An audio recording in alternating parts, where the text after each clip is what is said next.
Bom, iniciamos a nossa gravação do nosso segundo dia do seminário sobre hipnose clínica e científica.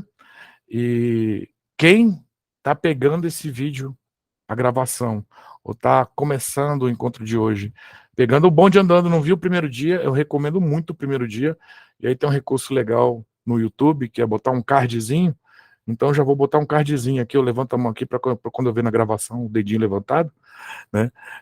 Botar um cardzinho para que pare agora, clique no card e comece a ver o outro, porque o conteúdo de hoje é uma continuação do de ontem, né? Então, como eu disse, se alguém tiver alguma dúvida, mesma regrinha da semana passada, de ontem, levanta a mão ou escreve no chat, tá? E aí, no momento oportuno, quando eu parar um parágrafo, eu vou olhar todas as perguntas, tá? Fica mais fácil para mim dar uma continuidade nos conhecimentos, no repasse de informação, tá bom? Bom, gente, então vamos lá. Eu vou começar de novo a compartilhar minha telinha, meu PowerPoint, que está em PDF. E reforçando, tá? Vão ter palavras-chave. Para quem quiser receber o certificado, tem que falar as três. Vão ter que preencher um formulário, onde vai responder algumas perguntas para mim, de controle de qualidade, e vai ter que dizer quais foram as três palavras citadas. A palavra de ontem está no vídeo de ontem, né? Em algum momento lá, então tem que ver tudo para saber onde é que está a palavra de ontem. E aí, hoje, em algum momento, eu vou falar essa segunda palavra. Vamos compartilhar a tela, deixa eu ajustar aqui. Fechar o WhatsApp, fechar aqui as outras coisas. É só uma coisa, aproveitando aqui para reforçar, eu vou botar aqui no chat e depois eu vou botar na descrição do vídeo.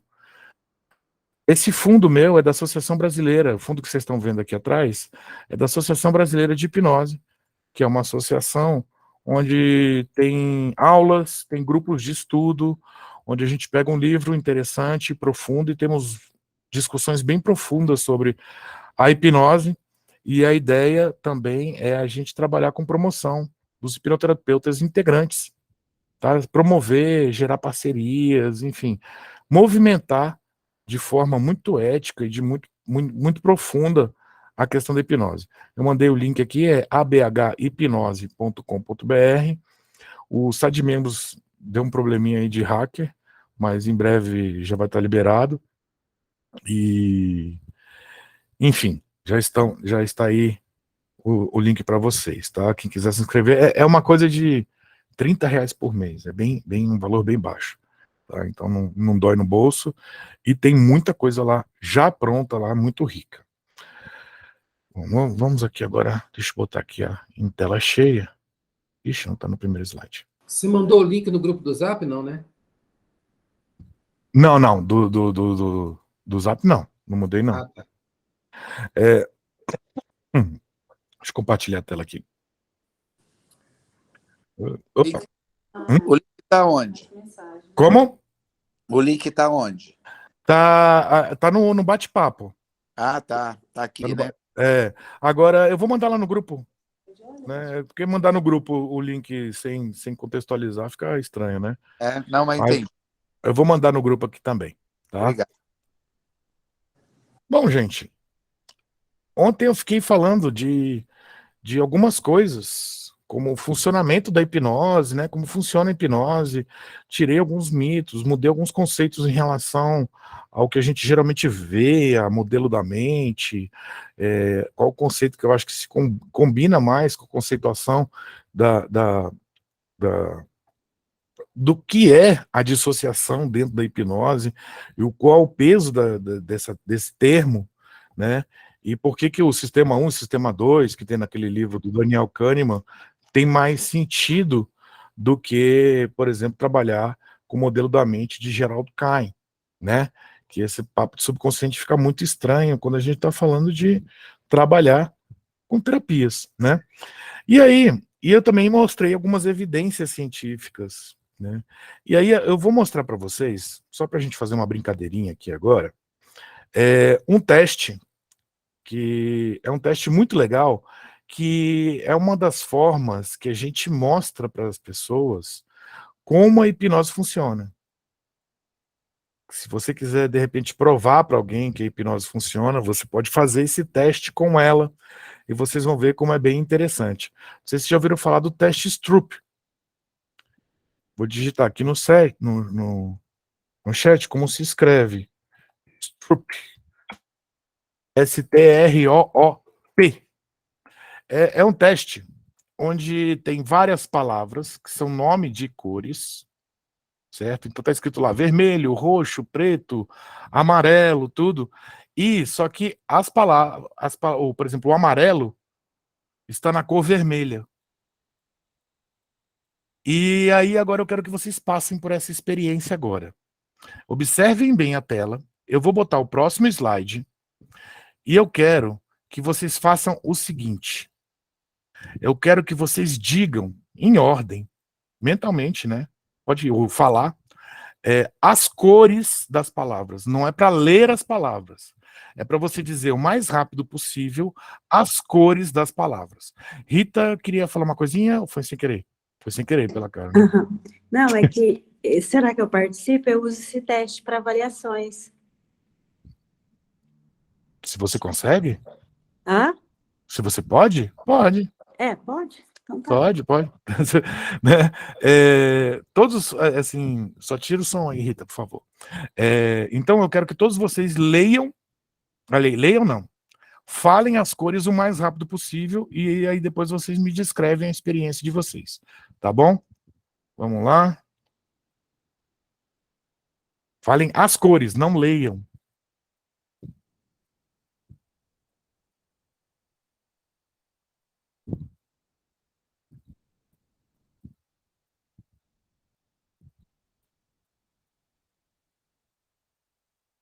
Bom, acho que já deu tempo. Quem quer descrever assim? Todo mundo conseguiu. Quem conseguiu ler com muita facilidade? Leu assim, leu não, né? Falou as cores com muita facilidade, sem gaguejar, sem ter dificuldades, sem ter que se concentrar muito. Alguém conseguiu fazer isso sem ter dificuldade? Rapaz, eu cheguei a fazer bico aqui, porque eu queria falar o nome e vinha outro, cara. Foi uma briga aqui. Olha, eu na terceira linha, o vermelho, que era para dizer vermelho, mas está escrito roxo, eu já errei. Assim, ó, quer ver? Vou tentar fazer aqui, ó. Verde, vermelho, azul, amarelo. Ó, azul, preto, doido, cara. vermelho. É muito doido isso aí. Né? Por quê? Porque todas essas palavras, a gente tem uma leitura semântica dela. A gente vê a palavra, a gente não está lendo as sílabas. Né? Se fosse uma palavra completamente nova, a gente ia ter que ler as sílabas. Mas a gente já vê o amarelo, a gente já lê como amarelo. A gente imediatamente. É que nem já é automático isso. Né? É que nem eu falar 2 mais 2 e vocês, de forma automática, já sabem que é 4. Vocês nem pensam, nem fazem conta. Né? E aí, nesses processos automatizados, a gente tem uma dificuldade muito grande de olhar uma coisa que está dizendo amarelo e falar que é verde. Né? E quando a gente hipnotiza uma pessoa e dá a sugestão de que ela, por exemplo, você pode dar uma sugestão, por exemplo, olha, agora você vai ver algumas palavras que estão escritas em códigos indecifráveis. E você vai me dizer as cores dessas palavras com códigos indecifráveis. A pessoa vai ler isso aqui, vai falar as cores assim, ó, rapidamente. Rapidamente.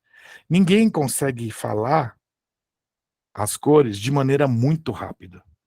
Até tem uma história de que na época da Guerra Fria, quando suspeitavam, os americanos, quando eles suspeitavam que era um espião russo e que não tinha sotaque nenhum na hora de falar, uma forma de identificar era fazer isso, porque como as letras são diferentes, e não é uma letra que a pessoa foi alfabetizada, né? Ele tinha facilidade, um russo mesmo sem sotaque nenhum para falar, ele tinha facilidade de falar as cores porque essas letras não são nativas para ele. Né? Muito louco, né? Muito louco, mas é só uma brincadeirinha aqui para a gente começar mais descontraído. Bom, gente, vamos aqui, já vou direto aqui em temas para a gente falar assim de hipnose, de hipnotizar, né? O caminho para hipnotizar. E antes de falar daquelas coisas de pre-talk, de rapport, de indução, essas coisas todas, eu vou falar de quais são os caminhos cerebrais que a gente tem para entrar em estado hipnótico.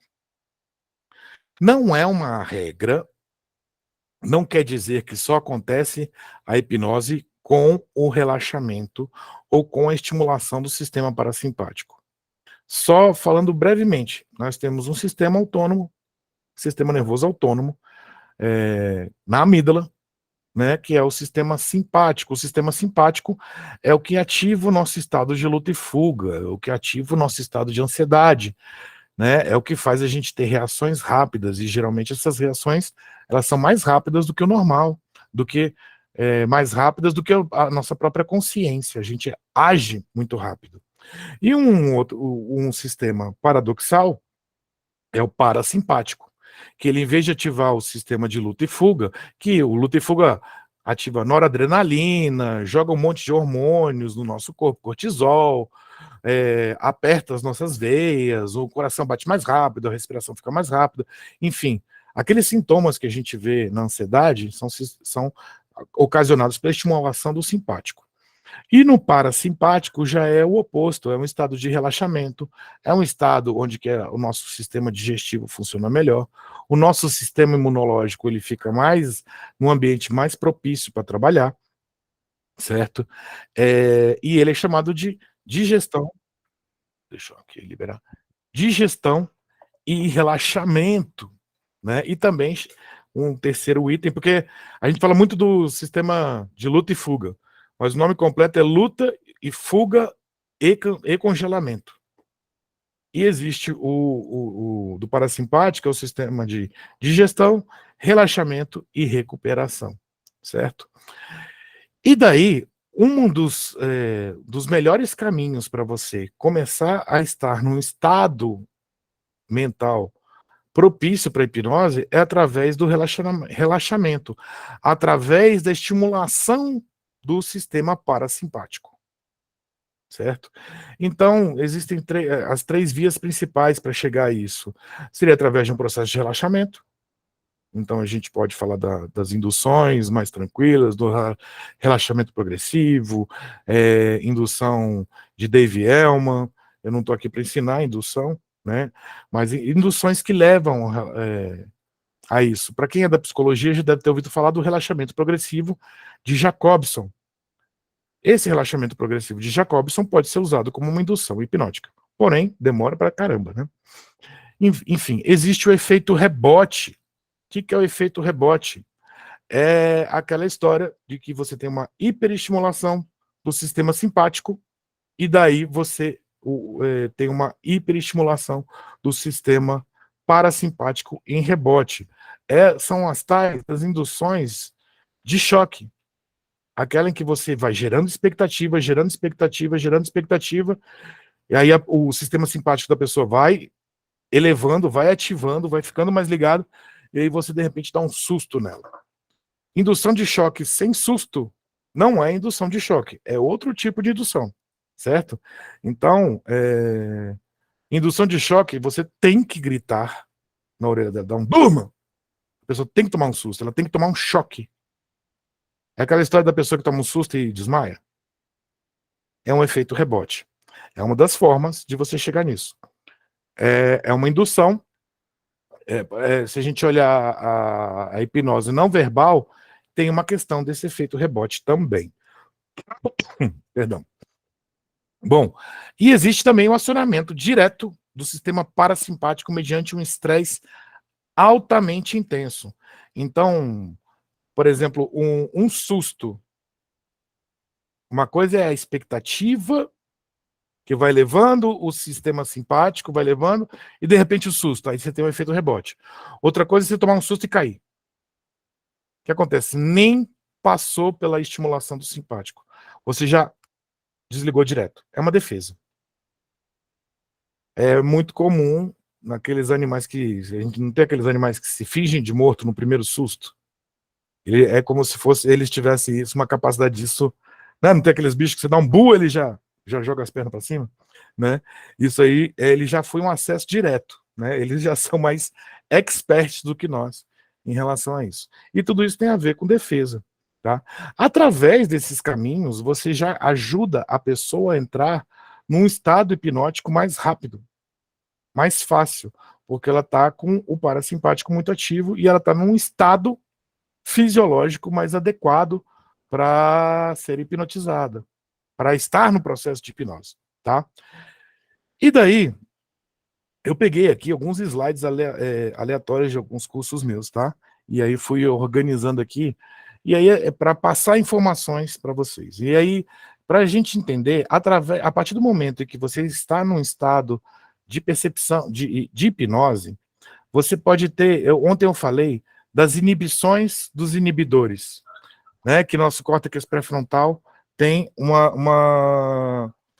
tem inibidores que inibem a impulsividade de pensamentos, de comportamentos, de atitudes que vêm de forma inconsciente. E aí, quando para chegar no nosso consciente, no córtex pré-frontal, existem alguns inibidores que dão essa filtrada, essa controlada, né? E quando a gente está no estado de hipnose, não quer dizer que você inibiu tudo, mas existem níveis de inibição. Josué, você abriu o microfone, você queria falar alguma coisa? Ah, tá, foi sem querer, né? Tá bom. Né? E aí, só para vocês terem um parâmetro, quando você tem pequenas inibições dos inibidores, o que costuma acontecer? Ocorrem fenômenos dissociativos chamados ideodinâmicos, que ideodinâmica, monoideodinâmico, é um nome que o pessoal costuma falar de monoideísmo, que era o nome que Braid, que foi o que criou o nome de hipnotismo, né? Eles falavam que... Muita gente fala que o Braid criou o nome monoideísmo, ele queria trocar hipnose por monoideísmo. Na verdade, não era monoideísmo, era monoideodinâmico. Porque monoideísmo é só quando a gente está falando de questões cognitivas, de pensamentos. Mas, na verdade, eles perceberam que é mais do que somente ideia, somente pensamento. Na verdade, está relacionado a questões motoras, a questões sensores. Luciano, você abriu o microfone, você queria perguntar alguma coisa? Ah, tá já. Então tem as questões motoras, as questões das sensações, as questões cognitivas e as questões emocionais. Certo? Então, quando a gente tem uma pequena inibição, a gente tem uma alteração do nosso organismo, a gente tem uma capacidade de alteração das sensações do nosso corpo através da ideia, através da mente. E a gente fazer alterações na percepção do nosso corpo. Quando a gente fala, e aí tem alguns tipos. Alguém abriu o microfone? Tá. Gente, eu vou fazer o seguinte, eu vou bloquear os microfones para evitar os acidentes aqui, tá? Cadê? Eu vou bloquear os microfones, e aí quando alguém quiser falar, levanta a mão, e aí eu libero de novo, tá bom? E aí tem as questões, aí quando a gente fala do corpo, a mente alterando o corpo, a gente se divide em ideomotor, ideosensor, ideocognitivo, ideoemocionais. Esse conjunto é o que eles chamavam de ideodinâmico. Ideomotor. Só para dizer, todas essas questões, você tem uma alteração sem a percepção consciente. Então, o ideomotor é quando você tem movimentos em que você tem a sensação de que esses movimentos do corpo são involuntários, são inconscientes, não são pensados, não são controlados por você.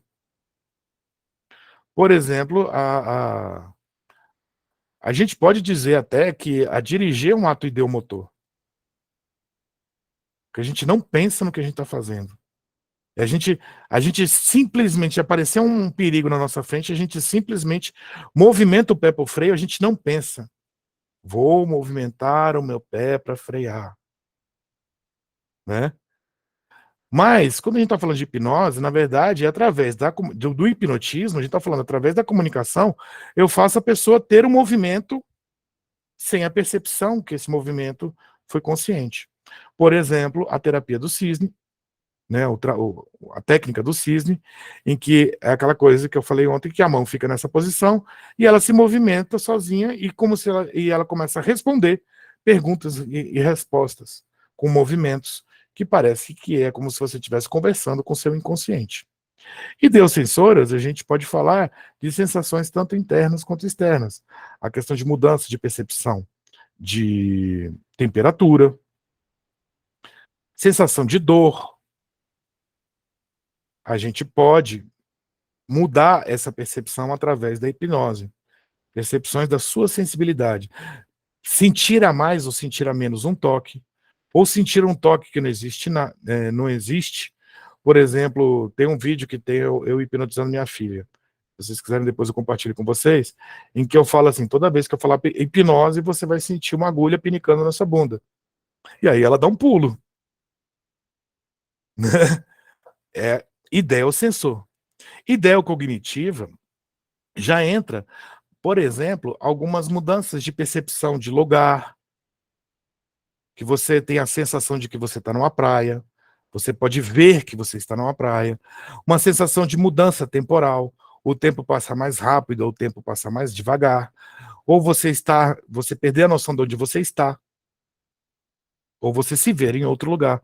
Por exemplo, tá? Algumas questões cognitivas. Emocionais, você, através de sugestão, você mudar a emoção que a pessoa está sentindo naquele momento. Então, através de uma sugestão, você fazer uma pessoa que está feliz sentir raiva. Ou uma pessoa que está com raiva se sentir feliz. Para quem já viu hipnose de palco, tem aquela coisa assim, toda vez que eu falar hipnose, você vai ter vontade de chorar. E toda vez que eu falar acabou, você vai ter vontade de rir. Aí a pessoa está lá aos prantos, falou hipnose, aí a pessoa está aos prantos, aí a pessoa falou acabou, aí a pessoa começa a gargalhar do nada. De uma maneira completamente automatizada. Hipnose tem essa questão da dissociação, mas a gente pode também falar que hipnose é automatização de processos. Motores, sensores, cognitivos e emocionais. Por isso que ontem eu falei que dependendo do nível, e aí eu não estou falando de nível de profundidade do transe, do nível em que a pessoa está suscetível às sugestões, é possível sim a pessoa fazer o que ela não faria se ela está em estado do que está no estado de vigília. A gente fala muito isso, né? Para os nossos clientes, que assim, não é possível a pessoa fazer ou falar, contar segredos. É possível sim. Mas na clínica, eu falo de maneira ética, eu falo, olha, eu não vou fazer você falar o que você não falaria. Nem fazer o que você não faria. A questão é que eu estou dizendo que eu vou fazer. Certo? Agora, é claro, a pessoa, ela só entra no processo se ela se permitir a isso, né? Vamos lá. Eu falei do que acontece quando tem pequenas inibições. Agora, quando a gente está falando das grandes inibições, a gente está falando de estados dissociativos, em que a gente já chama de transe. Mas aí não é o transe, não é qualquer transe, é aquele transe profundo. E a gente está muito mais, quando tem grandes inibições, a gente está muito mais conectado à questão da teoria de não estado, que eu falei ontem para vocês também. Aí é um estado de reação ao estresse como uma proteção do organismo. Onde é um mecanismo de defesa, onde a pessoa ela entra num estado tão profundo que ela pode ter catalepsia ou letargia. Não é uma regra que ela sempre vai ficar cataléptica. Quando a pessoa fica cataléptica, ela fica igual o boneco articulado, sabe? Comandos em ação, Barbie. Você levanta o braço, ela fica. Você, sabe? Mexe a cabeça, ela fica. Ou então letárgica é o que geralmente a gente vê em hipnose de palco, aquela do dorme e a pessoa relaxa muito. Certo? Vocês entenderam que pequenas inibições e grandes inibições é um espectro, certo? Então, não quer dizer que sempre vai ter ou isso ou isso. Bipolaridade basta na política, né? Então, vamos lá. Né? Mas a gente está falando... quando a gente tem grandes inibições, é isso que é uma certeza que vai acontecer. Quando eu digo que é uma defesa do organismo, é uma defesa muito parecida quando eu digo, por exemplo, a hora que o leão estava comendo você, e chega uma hora que você já não está mais nem tenso, não está nervoso, você está dissociado daquela situação. Você está a par daquela situação, de tal maneira que você está separado. Bom, gente, está chovendo de novo, e aqui em casa o cachorro fez xixi no poste, falta luz, tá? Então, se faltar luz, acabou por hoje, tá? Aí a gente vê, de repente a gente marca mais um dia, tá? Mas enfim, o aviso está dado. Né? E um fenômeno muito comum num estado onde há grandes inibições, e eu vou dizer, nem sempre vai ter catalepsia, nem sempre vai ter letargia, mas um fenômeno muito comum é existir uma manifestação automatizada da incorporação de arquétipos. Então, sob um contexto em que a pessoa está, ela passa a ter um comportamento como se não fosse dela, ou como se não fosse ela, certo? E aí é um conjunto das ideodinâmicas. Ideosensor, ideomotor, ideoemocional, ideocognitivo. A pessoa vira outra. Uma pessoa vira outra pessoa, ou ela vira outra coisa. No tarantismo, né, que era um cerimonial católico para que tinha músicas repetidas, e a pessoa chegava um momento que ela entrava num transe muito profundo, ela chegava um momento em que ela ficava deitando no chão e rolando, que eles diziam que a mulher, geralmente as mulheres, elas estavam com algum problema mental porque ela teve uma picada do veneno da tarântula, e aí que naquele processo o veneno era extirpado. Só que todas elas reagiam da mesma maneira. Se a gente olhar, gente, não é uma crítica e não estou dizendo que não tem nenhum envolvimento espiritual, tá? Mas se a gente olhar nos momentos mais catárticos, numa cerimônia evangélica, por exemplo, onde todos eles estão imbuídos do Espírito Santo, estão, né, naquele momento mais intenso emocionalmente, todos eles têm um comportamento relativamente parecido. Na Umbanda, a incorporação daqueles arquétipos. Agora a gente está cantando um ponto de caboclo, não sei o que lá. E aí as pessoas, os médiums vão lá e incorporam aquilo, e eles falam assim, dão passagem para o santo, e eles passam a se comportar como um caboclo. E aí a pessoa está lá. Aí tem a história do médium consciente, médium inconsciente. A pessoa diz que ela está lá, está presente, mas ela não passa à frente do santo, e ela faz o que o santo simplesmente quer fazer. Os movimentos, as palavras, as sensações, certo? Não estou dizendo, gente, que não há incorporação espiritual, não estou dizendo que aquilo lá é puramente uma manifestação mental. Como eu disse ontem, meu limite aqui da conversa é científico, tá? Mas vamos dizer assim, só para vocês entenderem. Às vezes, a gente precisa estar num estado de grande... Vamos falar assim, para dar essa liberdade em relação à religião. Às vezes, por exemplo, um umbandista, para ele poder incorporar o caboclo dele, ele precisa estar num estado de grande inibição dos inibidores do córtex pré-frontal. O mesmo, para que haja uma manifestação do Espírito Santo na pessoa, ela precisa estar nesse estado de grande inibição. E por contexto, ela vai se comportar de maneira parecida com os outros. Isso não tira a espiritualidade, né? Às vezes o nosso corpo, que eu digo assim, corpo e mente a gente separa por uma questão didática. Se a gente for abrir para o transcendental, corpo, mente e espírito, também a gente separa por uma questão didática, mas nós somos um só. Tá? Mas, como eu disse, eu não vou entrar no mérito, tanto no mérito religioso. É só para dizer assim, que eu respeito, eu entendo, e o fato de eu dizer que esse processo que as pessoas estão passando lá é hipnose, não exclui que possa haver uma questão espiritual. Tá? E aí, gente, quando a pessoa está nesse estado, é um estado mais interessante de se trabalhar as sugestões. E qual é... Agora, assim, entendam que não é preciso estar nesse estado para as pessoas receberem a sugestão. O grande lance é que quando você faz um processo, faz uma ritualística para que a pessoa entre nesse estado, fica mais fácil da pessoa aceitar sugestões. Porque o grande lance é o que a gente chama de homoação e heteroação. Homoação é o que é? Quando você recebe várias vezes a mesma sugestão, a tendência é que essa sugestão fique cada vez mais poderosa. E também existe a questão da heteroação, que quando você recebe várias sugestões diferentes, a tendência é que as sugestões, a receptividade dessas sugestões fiquem cada vez mais poderosas. Então, quando você faz um ritual, um processo de colocar a pessoa em transe, você já está fazendo homoação e heteroação. Porque a cada ação você vai aumentando a expectativa da pessoa. E ao aumentar a expectativa da pessoa, os fenômenos ficam cada vez mais presentes. Certo?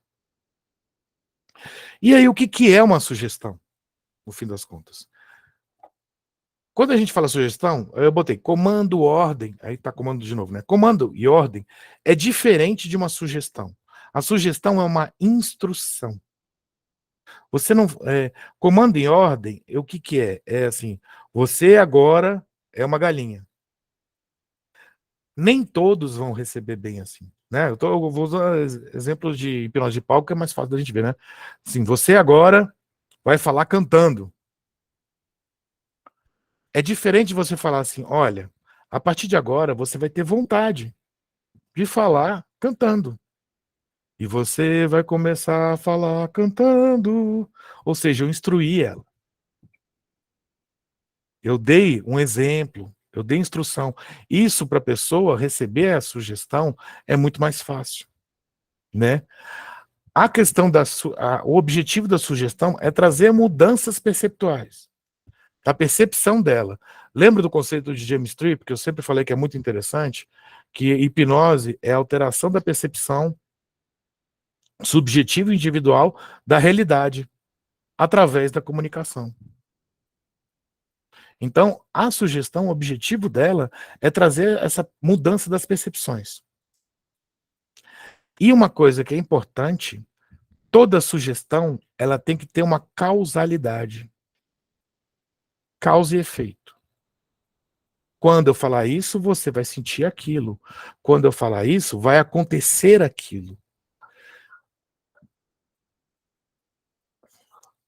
Quando você contextualiza e você gera a expectativa de que algo vai acontecer, você vai melhorar mais ainda o resultado. Tem mais gente entrando aqui. Gente, isso aqui são dicas, tá? E esse documento vai estar em quem preencheu o formulário para receber o certificado, tá? Então, assim, depois ao ler, vocês vão lembrar disso aqui e ao ver o vídeo de novo. Enfim, eu sei que é muito conteúdo, tá? E essa experiência, é interessante ressaltar, essa experiência que a pessoa passa sempre vai ser subjetiva e sempre vai ser individual. Nunca vai ser da maneira como o hipnotista imagina que vai ser. É muito interessante quando você faz as brincadeiras, por exemplo, de hipnose e faz a pessoa ter alucinação, ver o Michael Jackson na frente dela, você depois da experiência perguntar para ela o que ela sentiu, como ela pensou. Porque o que acontece? Daquelas vivências assim, você vai abrir os olhos e vai ver o seu ídolo na sua frente. Vai ver o Michael Jackson, né? Aí depois você chega e pergunta assim, o que aconteceu? Algumas pessoas vão falar assim, olha, eu sabia que não era o Michael Jackson, eu não vi o Michael Jackson, mas eu tive a mesma sensação de ver o Michael Jackson. Outros vão dizer que eu tinha dúvida se era o Michael Jackson, mas quando eu abri o olho, a voz era diferente, mas eu estava visualizando perfeitamente o Michael Jackson. E outros vão falar, não tenho a mínima ideia do que aconteceu. Lembra, mas não tem a mínima ideia, não vai saber descrever o que aconteceu. É individual e é subjetivo. E sempre essas respostas vão estar relacionadas a respostas automáticas, respostas ideodinâmicas, certo? E tem um último item aqui que eu não sei. Sim, e mesmo, é interessante que mesmo sendo resposta automática, não quer dizer que é passivo, que a pessoa simplesmente você fala, a coisa acontece. Não, a pessoa precisa pensar nisso. A pessoa precisa sentir aquilo. Então não basta o hipnotizador falar o que vai acontecer, gerar a causalidade. Existe um outro processo para que faça com que a pessoa tome a ação. E eu vou mostrar as fases aí para vocês entenderem qual é o caminho que faz para a pessoa chegar até tomar a ação. Mas nunca é um processo passivo. E aí, ao entender que nunca é um processo passivo, nunca é da capacidade única e exclusivamente do hipnotista. É um processo, é uma dança. Gente, leiam, conheçam, vejam os artigos do Ivan Kirsch. Eu vou disponibilizar para vocês um vídeo que a legenda é a legenda do YouTube, tá? Então é aquela legenda que vai passando meio que junto e é tradução automática do YouTube, tá? Mas quem souber inglês, tem uma palestra dele que eu descobri hoje, que é fantástica. Ele já começa falando, algumas questões éticas. Não existe memória hipermnese. Já começa falando um monte de coisa que eu falei aqui para vocês hoje. Inclusive, ele fala muito da não necessidade de transe, não necessidade, inclusive, de falar que você está fazendo hipnose, para que a hipnose aconteça e para que as sugestões sejam aceitas. Ele fala muito sobre sugestão. Um dos maiores estudiosos da atualidade, vivo hoje, com os melhores artigos sobre o que é a sugestão, o poder da sugestão, certo? Placebo também, e dor. Então, estudem esse cara. O que esse cara está falando é a coisa mais moderna que tem sobre hipnose. Os outros têm uma visão mais... se a gente for olhar Milton Erickson, aí são os processos terapêuticos. Mas quer entender de hipnose, é interessante conhecer bem o que tem na atualidade, né? É legal. Eu acho que é até legal, assim, você estudar, não conhece pouco, comece a estudar o que o Ivan Kirsch estudou, para depois estudar as outras coisas, porque aí você vai ter um senso crítico do que há de mais moderno, do que a ciência diz hoje, e aí você olhar o passado, estudar Milton Erickson, estudar Dave Elman, estudar os livros mais antigos, aí você vai ter um senso crítico de filtrar. Isso aqui vale a pena, isso aqui não vale, certo? Que nem ontem eu critiquei muita coisa relacionada ao Dave Elman, mas ele tem materiais fantásticos.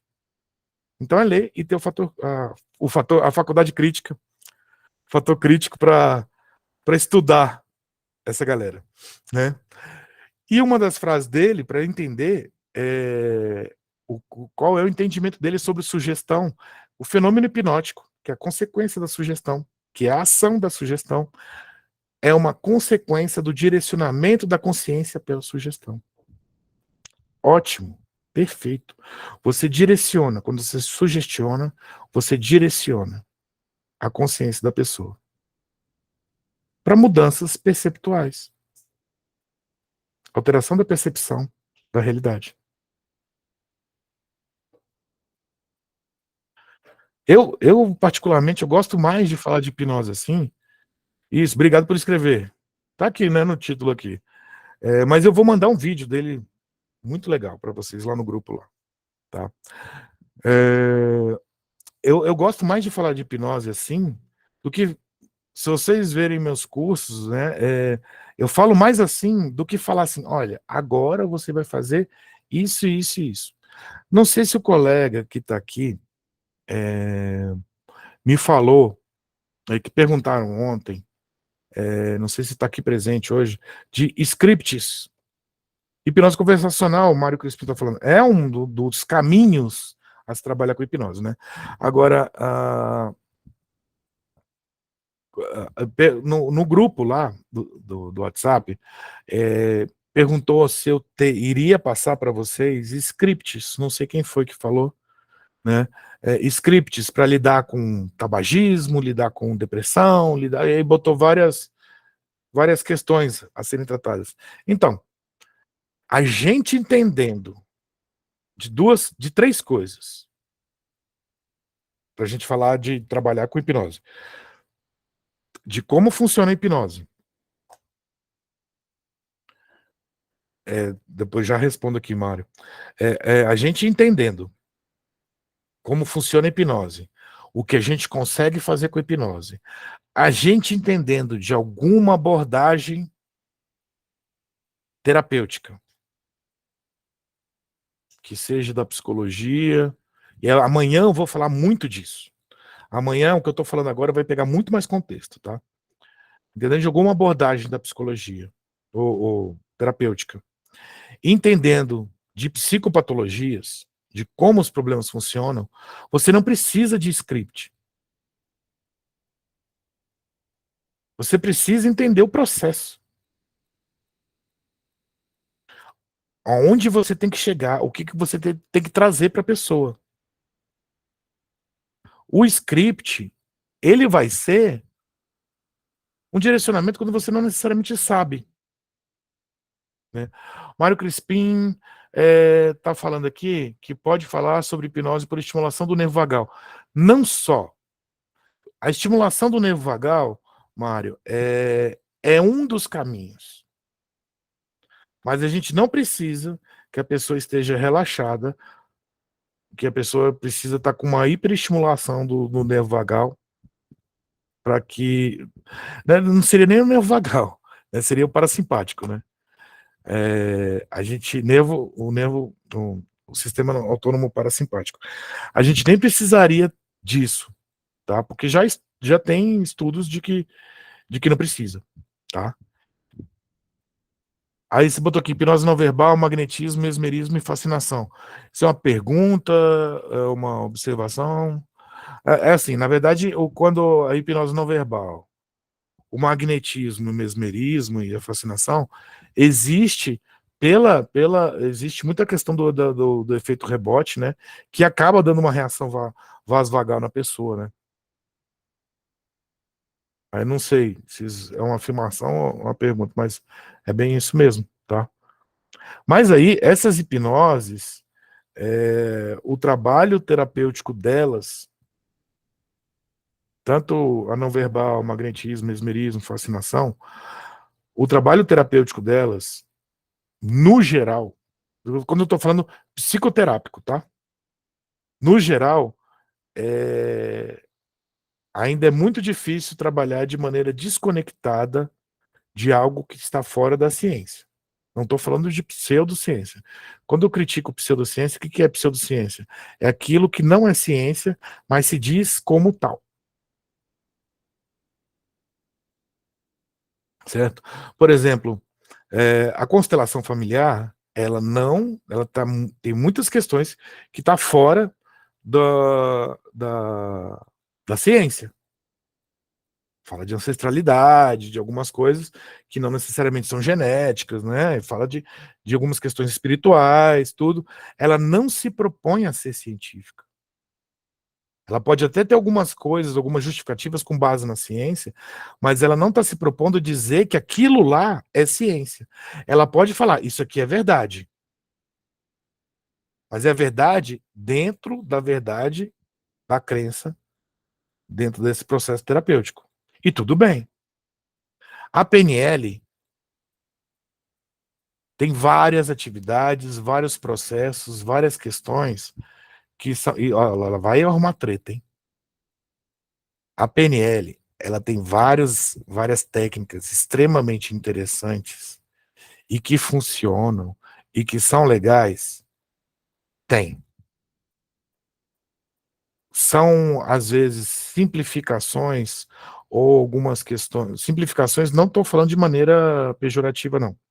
Tá? Ou mais objetivas da análise da psicologia comportamental? Sim. Mas as justificativas das modalidades, por exemplo, tá? É totalmente pseudocientífica.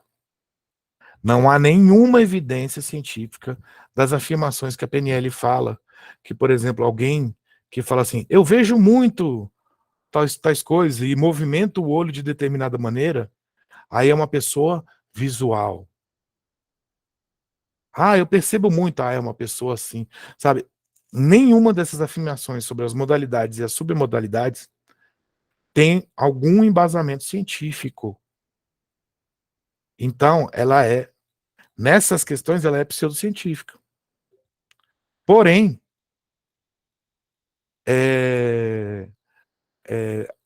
funciona um monte de coisa.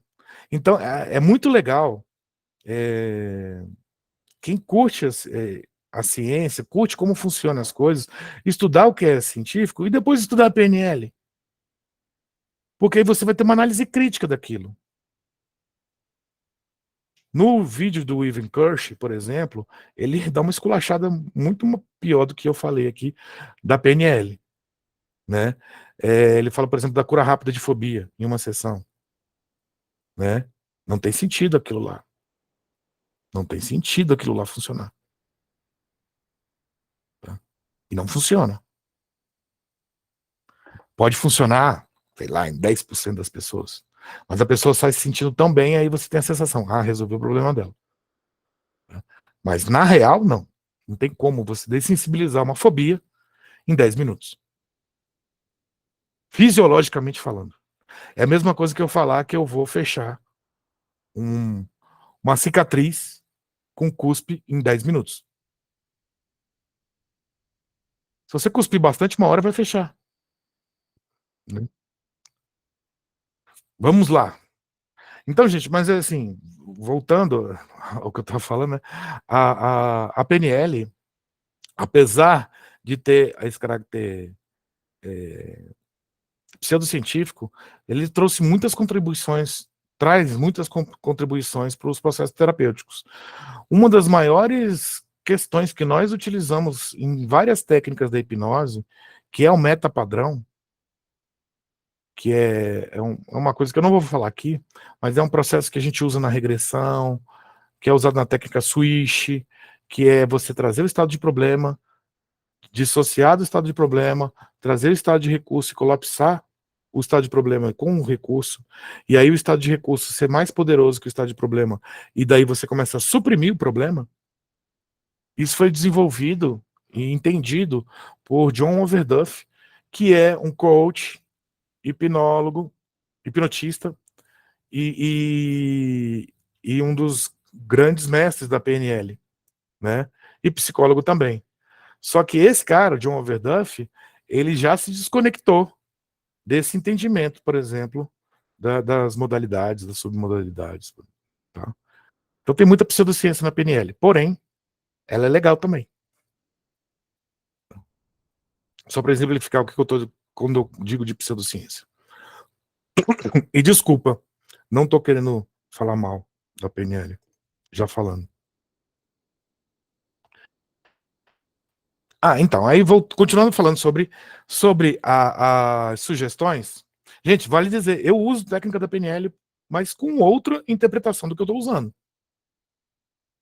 Então é legal usar as técnicas da PNL, mas entendendo por que ela funciona fora de alguns contextos deles. Voltando.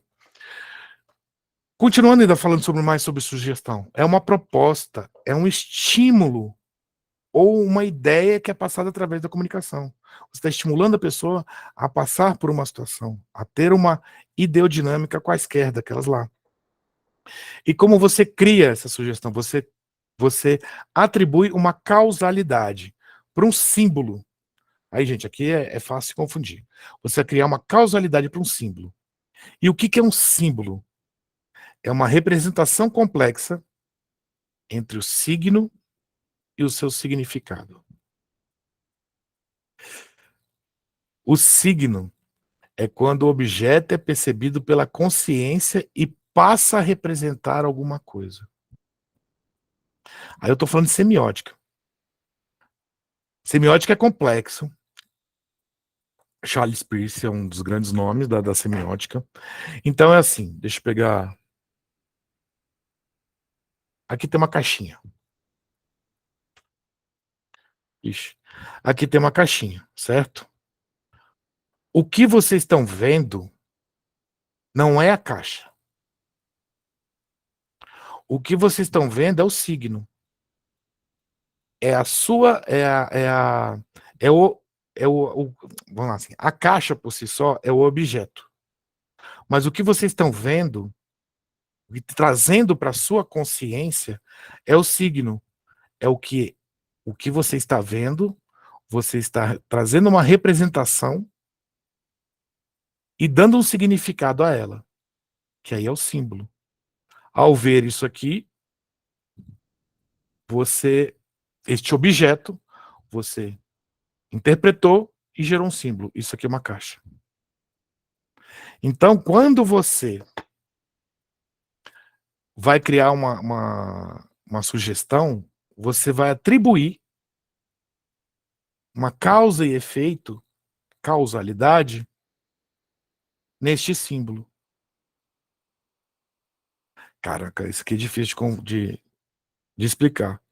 Eu me atrapalho, eu me confundo um pouco, mas eu acho que deu para entender. Eu tenho que pegar um símbolo que essa pessoa tem, alguma representação, que pode ser emocional, que pode ser comportamental.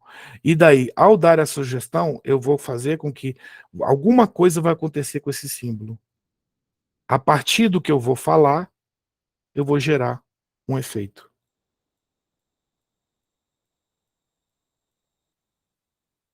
Por exemplo, eu falar que as suas mãos vão colar.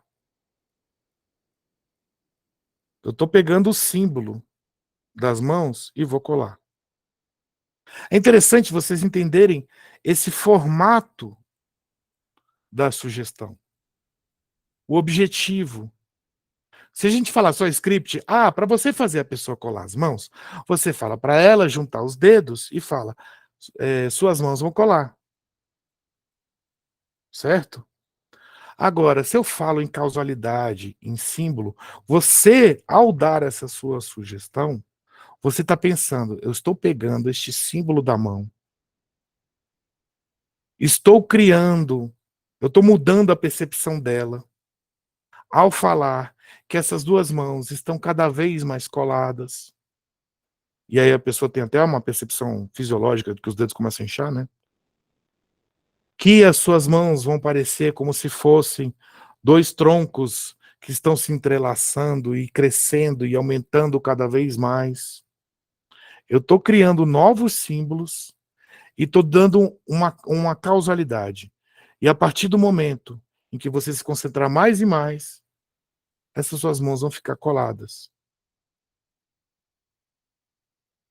E aí, até para você começar a trabalhar a dissociação, em vez de falar, as suas mãos ficarão cada vez mais coladas, você começa a falar, essas mãos vão ficar cada vez mais coladas. Entende que ao entender mais sobre os processos hipnóticos, ao entender mais o que é a dissociação na hipnose, até a semântica muda por conta do seu entendimento de como funciona a hipnose. Amanhã eu vou falar muito das abordagens da psicologia e eu vou falar alguns exemplos da TCC, que já é hipnose, só que não é usado todo o potencial da hipnose porque não tem o uso da semântica.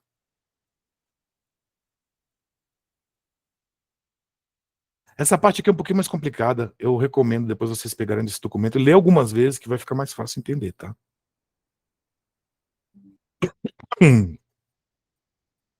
Semiótica, é muito interessante estudar semiótica para...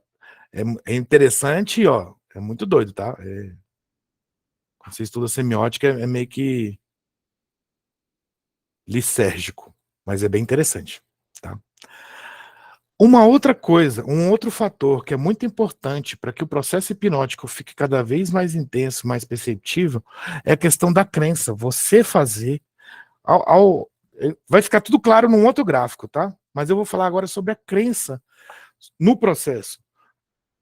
E o que é crença? É um hábito de pensamento que dispensa, que é uma disposição para agir. Quando você acredita em algo, você tem a disposição de agir, de fazer, de tomar uma ação. A dúvida, quando não tem a crença definida e você tem dúvida, você tem desconforto ou insatisfação. E aí, na dúvida, você prefere não agir. Certo? A crença é um estado que é calmo e satisfatório. Então, para que a gente consiga hipnotizar melhor, a gente precisa trazer com que a pessoa acredite na gente. Acredite no que o processo é real. Essas coisas você não fala para o cliente. Você precisa acreditar em mim, senão o negócio não vai acontecer. Não, você tem que fazer com que ela acredite em você. Se você falar, né, é como se o mágico contar o segredo. Né? Porque quando ela abaixa a guarda dela, ela se permite a ter uma estimulação do parasimpático, por exemplo. Então, quando a gente fala que, por exemplo, na conceituação, que foi até comentado ontem para o colega, que a pessoa não, o fator crítico dela, né, estava muito difícil de ser quebrado. Na verdade, é porque ela ainda não tinha crença de que a causalidade era possível. Ela não foi convencida disso. Certo?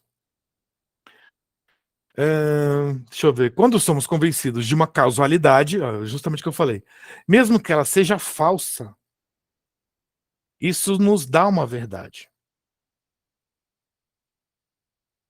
Então, gente, os hipnotistas nada mais é do que bons mentirosos. Oh, que coisa feia. Mas nós, como somos terapeutas, nós mentimos ou nós manipulamos a pessoa para um processo, para ajudar ela, né? Tanto é que uma das formas de você trazer esse convencimento é você acreditar no que você está falando, independente de ser verdade ou não.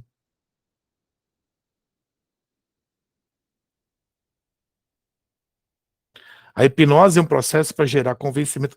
Depois eu estou jogando conceitos e tudo isso vai ficar muito claro numa imagenzinha depois, tá? A hipnose é um processo para gerar convencimento, que vai gerar uma crença, que por sua vez vai gerar um hábito, uma ação. As pessoas buscam uma crença, as pessoas querem essas crenças. Elas se agarram na primeira em que a causalidade fizer sentido. A causa e efeito tem que fazer sentido. Por isso que algumas sugestões pegam e outras não pegam. Por isso que às vezes a gente precisa contextualizar a sugestão. Vocês podem ver, hipnose de palco é muito legal para a gente observar essas coisas.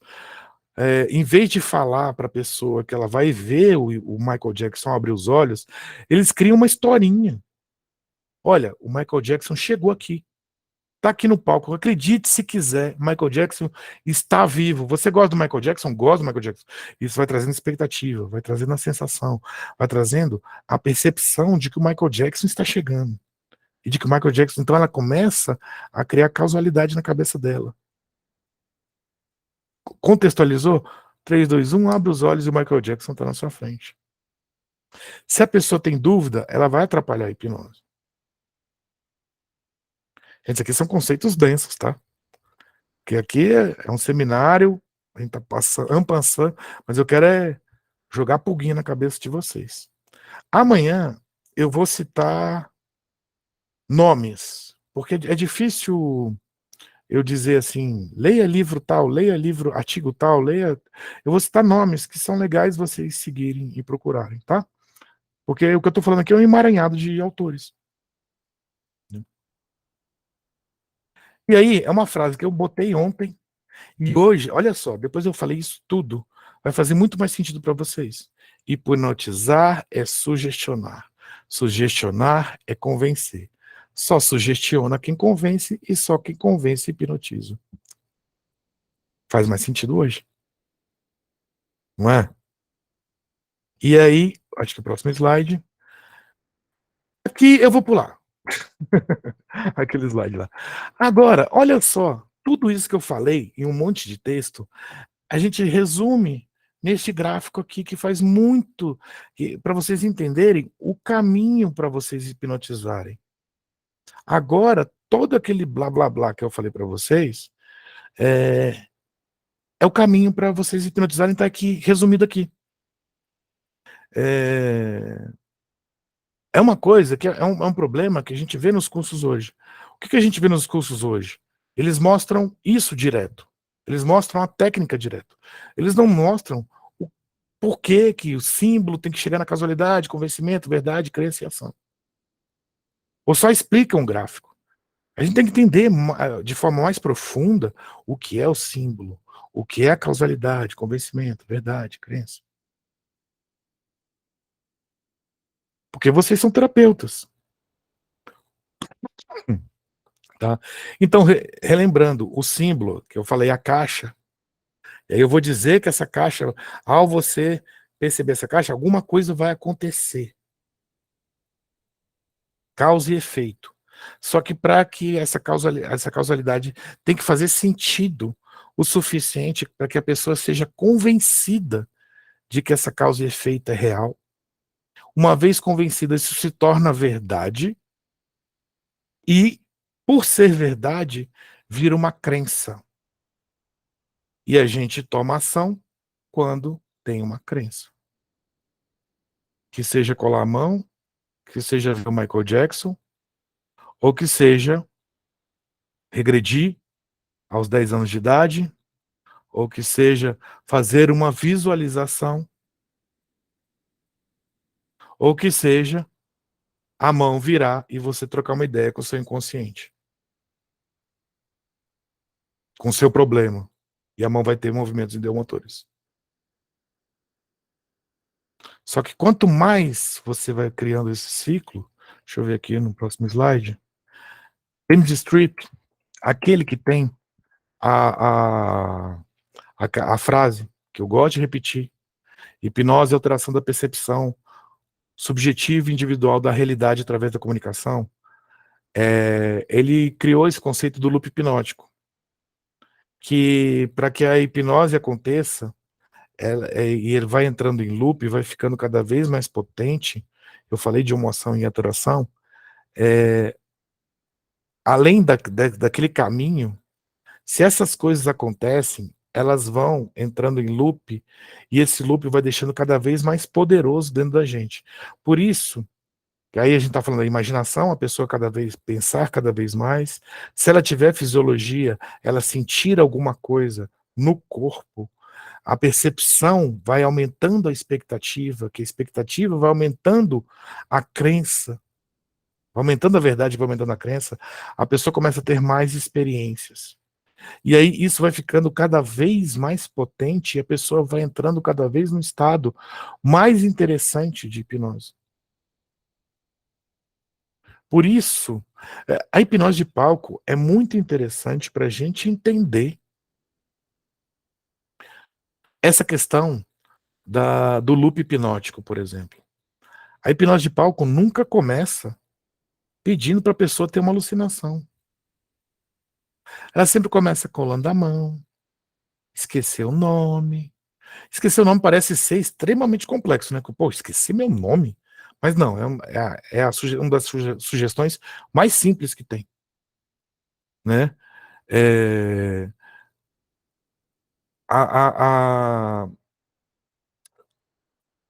Aí depois ela vai para esquecer o número, esquecer o nome, aí ela começa a ter alterações de percepção, calor e frio, aí começa a ter alucinação positiva, que é criar alguma coisa que não existe, alucinação negativa, que é tirar alguma coisa que existe. Alucinação negativa, por exemplo, você está em cima do palco, e aí você fala, olha, agora todo mundo que está na sua frente foi embora, tá só a gente aqui.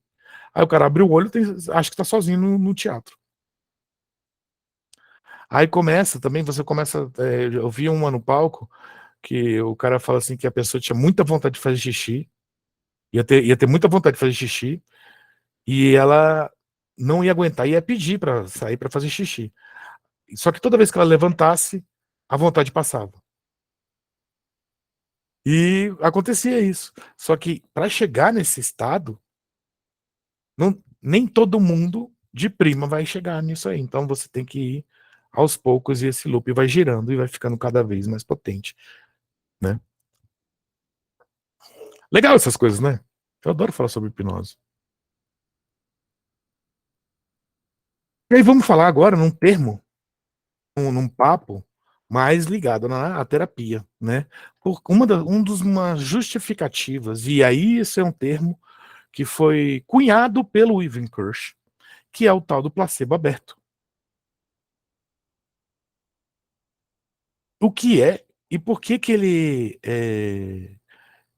é usado, a gente usa esse termo? Primeiro vamos entender o que é placebo. É a sensação de melhora ao consumir uma substância sem princípio ativo. E aí, o que que é isso? É eu dar para você um comprimido de farinha e daí você sentir a melhora da sua dor de cabeça. Muito usado em pesquisas. Ó, esse grupo vai usar placebo, esse grupo vai usar o que tem princípio ativo. A questão que é interessante, o que que é? Se o pessoal que tomou o princípio ativo teve um resultado bem superior ao pessoal do placebo, ou seja, não quer dizer assim, teve resultado e outro não teve, não. Se foi superior ao do placebo, quer dizer que o princípio ativo funciona. Causa alguma coisa. Positivo ou negativo, mas enfim. Ou seja, o placebo sempre causa um efeito. A questão é que o placebo ele acabou virando um termo pejorativo. Ah, isso aí é placebo. Gente, homeopatia. Homeopatia não tem evidência científica nenhuma de que funciona. E as pessoas tomam e melhoram. Floral. Há justificativas que dizem por que o floral funciona, não tem evidência científica nenhuma. Existem algumas questões relacionadas a cheiro, a aroma, mas não como o pessoal do floral fala. Mas funciona. Cheira alfazema, alfazema não, como é que é? Para acalmar? É alfazema? Não, não é alfazema não. Esqueci. Cheira tal coisa que vai acalmar. A pessoa cheira alívio, né? Lavanda, obrigado, Cristiano. Era lavanda. Né? Mas aí que tá. E se a pessoa tem uma referência de que, vamos supor, quando era criança, ela apanhava de um chumaço de lavanda, quando a mãe ia bater nela, ela batia com chumaço de lavanda. E ela tem essa referência, que o cheiro de lavanda lembra ela apanhando brutalmente da mãe. E aí? Ao cheirar a lavanda, ela vai ter uma estimulação do sistema simpático ou do parasimpático? Ela vai acalmar ou vai estressar? Né? Às vezes o cheirinho de pão de queijo acalma muito mais do que a lavanda. Então tem as referências emocionais também. E aí, estudou-se, o Ivan Kirsch estudou muito sobre o placebo, e uma das coisas que ele chegou até com algumas conclusões que incomodam bastante, que eu falei ontem, até de cirurgias da coluna, onde ele viu que ainda não é conclusivo, que Cristiano, a mãe que mãe que é essa, né? Que em vez de pegar um chinelo, pega o chumaço de lavanda. Pois é, foi o exemplo mais maluco que eu inventei aqui na hora. Mas, enfim, ele fez a pesquisa, ele descobriu que ele tem assim, ainda está em fase de questionamento de que, assim, realmente o resultado das cirurgias na coluna, pessoas que têm dores na coluna, que demandam uma cirurgia, realmente ela precisava dessa cirurgia? Ou o resultado da diminuição da dor foi placebo? E daí, por que ele chegou nisso? Porque o que o pessoal pesquisava? Olha, todo mundo que tem esse tipo de dor na coluna tem tais e tais deformidades, ou lesões, ou desgastes nos ossos XYZ da coluna. Era assim que as pesquisas foram feitas. Ou seja, se a pessoa tem tal lesão e tem dor, precisamos fazer a cirurgia. A questão é que, assim, ninguém parou para pesquisar como é que era a coluna de quem não tinha dor nenhuma. E aí encontraram as mesmas lesões. E a pessoa não tinha incômodo, não tinha dor. E aí? A seguir, cena dos próximos capítulos. Ainda tem muito estudo em cima disso. Mas aí o placebo, como a gente usar o placebo de uma maneira honesta? O placebo aberto é quando a pessoa recebe um medicamento ou orientações e ela sabe de forma consciente de que aquilo não tem uma eficácia, eu botei científica, mas seria uma eficácia fisiológica, uma eficácia real de que algo vai mudar. Mas, como ela acredita naquilo, acaba sentindo o efeito positivo que é proposto. Gente, na Europa, é vendido esse medicamento dessa imagem, chamado Zibo,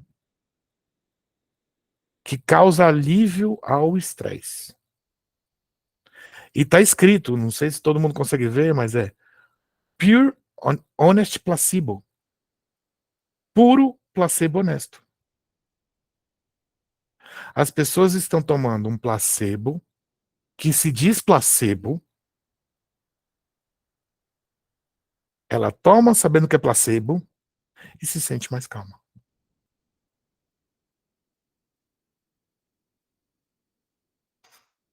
Legal a mente humana, né? Cristiane, você queria perguntar alguma coisa? Você só escreveu aí, Sérgio? A gente pode dizer que a hipnose, as terapias com hipnose, também trazem mais resultado por conta do placebo aberto. Utilizar a hipnose é uma forma ética de se utilizar o placebo aberto. Incomoda um pouquinho, né? Ouvir placebo, né? Sempre aquele tom pejorativo sempre bate na nossa cabeça. Mas é uma forma ética da gente utilizar deste recurso do placebo. Isso, a gente está falando de psicoterapia, é maravilhoso. Não estou enganando ninguém. E eu estou trazendo resultado. E tudo isso é resultado, uma consequência do quê? Expectativa. Ao passar por esse processo, eu vou me sentir melhor. Além das questões perceptuais, emocionais, em que você está tendo vivências, exposições, que também lhe ajudam a ter percepções e insights, que é uma das coisas da terapia. Mas é legal isso, né? Então eu posso dizer assim, olha, que técnicas como eu falar assim, agora que você está em transe, eu vou bater 3 vezes na sua testa e sua dor de cabeça vai melhorar. Isso é placebo. Legal, né? Algumas das coisas que fazem o placebo ficar mais potente. Confiança no tratamento. Crença. Lembra da crença? Verdade que vira crença. Não é causalidade. Você vai passar pelo processo de hipnose. Olha só, causalidade. Você vai passar pelo processo de hipnose e você vai se sentir melhor. Você vai resolver o seu problema. Ao a pessoa acreditar, ao tornar isso verdade, vai virar uma crença que vai virar uma ação. E essa ação, às vezes, vai ser ela ter uma atitude melhor. Então ela precisa confiar, precisa ter a crença no tratamento. Tem que ter otimismo. O otimismo de que isso vai ajudar. O preço. Você cobrar barato demais no seu tratamento desvaloriza o poder do placebo. Você comprar um comprimido de placebo muito barato, você não dá valor para ele. o tamanho. Comprimidos menores dão a impressão que eles são mais potentes. Eu me lembro que eu já fiz tratamento, antes de ser terapeuta, tudo para ansiedade. Eu tomei frontal e fluoxetina, né? Fluoxetina era um comprimidão e o frontal era uma bolinha pequenininha, cara. Que eu falava, cara, esse aqui é uma bomba atômica, que olha o tamanho dele. Se desse tamanho vai fazer efeito num cara de 1,83 m, é porque o bicho é... Só de ver o tamanho ele já ficou 10 vezes mais poderoso. E porque era menor. Se for injetável, aumenta ainda o poder. Aí quando a gente tá falando de placebo comprimido, essas coisas, né? A cor do comprimido também. Então tem uma associação, por exemplo, de que o vermelho ele vai dar um efeito estimulante, o azul vai trazer calma, o amarelo antidepressivo, e por aí vai. Legal, né? Para que o efeito placebo ocorra, as palavras precisam fazer sentido em relação ao universo interior da pessoa. Causalidade, verdade, convencimento. À medida que a hipnose está na rotina, seja na hipnoterapia, na auto-hipnose, é necessário que a pessoa acredite nas diferentes possibilidades de melhora através da técnica. Crença versus eficácia. Há uma relação entre entre o que a mente aceita como benefício e a eficácia do placebo aberto. A pessoa precisa entender que ela vai ser beneficiada. O poder da mente é também a base dos tratamentos. Por meio de técnicas, conseguimos ajudar um indivíduo a mudar. Dessa forma, ele é capaz de se sentir melhor. Cristiane escreveu um textão aqui. Deixa eu ler aqui. Eu trabalhei no hospital, na pediatria, as crianças tomavam analgésicos de 6 em 6 horas. Muitas vezes, elas ou as mães falavam que as crianças estavam com dor. Queriam que dessemos remédios. Eu via que a criança estava bem. A gente colocava uma gota de adoçante no copo do remédio e dava. A criança melhorava na hora. Claro que se estivesse com dor em menos de 16 horas, o médico era comunicado. Mas em todas as vezes que eu dei, deu certo. Olha o placebo. Gente, o beijinho mágico da mamãe quando a criança machuca. Ai, filho, bateu a cabeça, vem cá, deixa eu dar um beijinho. Sarou. Eu faço isso com meu filho o tempo todo. Tenho um filho de 3 anos. Toda hora se arrebenta. Aí ele bate alguma coisa, ele não é chorão não, sabe? Ele não é de chorar muito não. Mas é muito comum ele bater, aí quando dói, bateu a mão, aí ele vem com a mão assim, pra beijar. Gente, que beijo mágico é esse aí? Que beijo macumbeiro é esse aí que eu arrumei, gente? Tem poderes mágicos, né? Placebão. Ah, que o beijo é um carinho, ocitocina. Não, gente, placebo. Placebo. Dor. Vocês precisam entender que dor não é puramente fisiológica. Dor é o estímulo, que pode ser, né, o estímulo sensorial, a percepção desse estímulo e o incômodo. Às vezes, você pode não estar percebendo o estímulo. Não tem aquela história que o pessoal fala assim, tá com dor de cabeça? Dá uma martelada no pé que a dor de cabeça vai passar na hora. Claro, a dor de cabeça passou, porque agora você está percebendo uma dor muito pior. A dor de cabeça, você esqueceu. Você parou de percebê-la. Mas o estímulo, que foi aquela pressão maior na cabeça, continua acontecendo. Você não tomou nenhum medicamento para diminuir a pressão.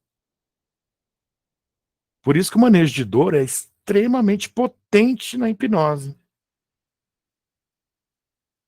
Deixa eu ver como é que estão aqui os números, os slides aqui. Vamos ver. Olha lá, gente, agora. Bem interessante agora.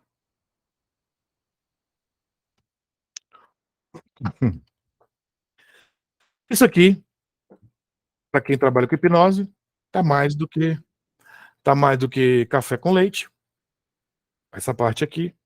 Mas para quem nunca ouviu falar de hipnose, tá vindo pelas primeiras vezes, isso aqui é o que é ensinado nos cursos. E olha só, com o que eu falei ontem, com o que eu falei hoje, como vocês vão olhar esses processos de uma maneira completamente diferente. E eu vou explicar o que que é isso aí. O que que são esses processos para quem não conhece. Rapport. Rapport é você gerar um vínculo com a pessoa, uma conexão com a pessoa. Fazer com que a pessoa esteja na mesma energia que a sua. Certo? Aí existem umas técnicas, gente, que, pelo amor de Deus, eu acho muito bobas. Eu sou direto nisso aí. Ah, se a pessoa fazer o espelhamento, se a pessoa coçar a cabeça, você coça também. Se a pessoa deitou, sentou assim, você senta também. Fazer o espelhamento de movimentos. Falar no mesmo tom de voz. Você falar, sabe, essas coisas. Falar as mesmas gírias que ela. Essas coisas, eu digo assim, é interessante quando você tem dificuldades de relações interpessoais. Aí você precisa de macetes. Porque o que acontece? Quando você começa a ter uma conversa, uma relação, estabelecendo uma conexão com a pessoa, essas coisas acontecem natural, da respiração ficar igual, de você imitar os gestos dela, você não precisa pensar nisso para que isso aconteça. Esse espelhamento acontece. Esse negócio de falar as gírias, na verdade, nada mais é do que assim, você tem que falar de um jeito que a outra pessoa te entenda e se conecte com você. Eu não vou conversar com uma autoridade religiosa, de quaisquer religião, sem ter um respeito dessa autoridade, chamar de senhor, chamar de reverendíssimo, chamar do título dele. Eu não vou falar, e aí, meu irmão, beleza? Agora, se eu for atender um cara de 15 anos, que gosta de estar saindo com os amigos, que brinca tal, eu não vou falar, e aí, como é que vai o senhor? Tudo bem? Como é que foi seu dia? Não, vou chegar, e aí, cara, beleza? Eu tenho que me comunicar de forma compatível com o meu interlocutor. Então, mas na verdade, aí eu gosto de dizer que o rapport nada mais é do que o vínculo terapêutico. A relação de duas vias onde que há essa conexão, onde um confia no outro, onde um se sente bem com o outro. Certo? O pre-talk, o que é? É uma conversa onde você desmistifica os mitos da hipnose, né? Desmistifica alguns conceitos errados sobre hipnose e também explica quais as expectativas do que vai acontecer. Esse é o resumo do pre-talk. Então, aqueles mitos, aquelas coisas que eu falei ontem, né? E começar a falar algumas coisas assim, olha, você vai passar por esse processo, você vai se sentir assim, você vai se sentir assado. A indução é o processo, é a ritualística para levar a pessoa para o estado hipnótico. Ah, olha aqui para mim, 3, 2, 1, durma. Ou então a Dave ama, fecha os olhos, vai sentir os olhos pesados. Levanta a mão, vou soltar igual um pano. Você vai fazer uma contagem e os números vão sumir. É a ritualística, a indução. O aprofundamento, a pessoa já passou pela indução, agora você vai descer uma escada, ou vai descer um elevador que vai para as profundezas da sua mente, para a sua área mais sábia. E daí você vai fazer o processo de terapia, que aí vai usar alguma técnica, vai usar alguma conversação, vai usar alguma coisa desse tipo, né? Que são as sugestões para a terapia, tudo. E depois a imersão, que é fazer a pessoa voltar para o estado de vigília. Vamos fazer analogia com tudo que eu falei agora? Até agora? Vocês concordam comigo que o rapport e o pre-talk nada mais é do que eu trazer causalidade? Pre-talk, eu vou falar assim, vai acontecer isso. Você vai passar por isso. Aquilo lá, aí quando eu falo, ó, aquelas coisas, esses mitos, é para tirar medo. para que eu consiga convencê-lo. E quando eu tiro o mito, quando eu falo algumas coisas, eu começo a transformar todo esse processo em verdade. Quando eu faço indução, eu estou transformando essa verdade em crença. E trazendo mais e mais casualidade, trazendo mais e mais expectativa de que algo vai acontecer.